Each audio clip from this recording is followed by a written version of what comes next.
এইসব 12 ভাতারি মেয়েদের সম্পর্কে যত কম কথা বলা যায় ততই ভালো, পরিষ্কার গল্প।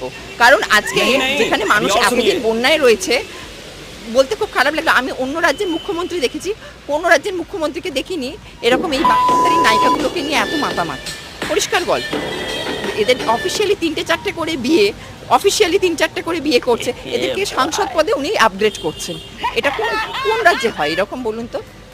বলতে দেখুন, আমি পার্সোনাল একটা করছি না, কিন্তু বাট এইগুলো আমি বহু ক্ষেত্রে দেখেছি, মানে আমাদের রাজ্যে এইসব জিনিসগুলো এরকম হয়ে যাচ্ছে। দেখুন, আমি বলবো দেব এতদিন কি করছিল? প্রথম কথা আমি বললাম না, কোনো রাজ্যে এরকম সিনেমা আর্টিস্টগুলোকে সংসদে বসিয়ে আমি কোথাও দেখিনি।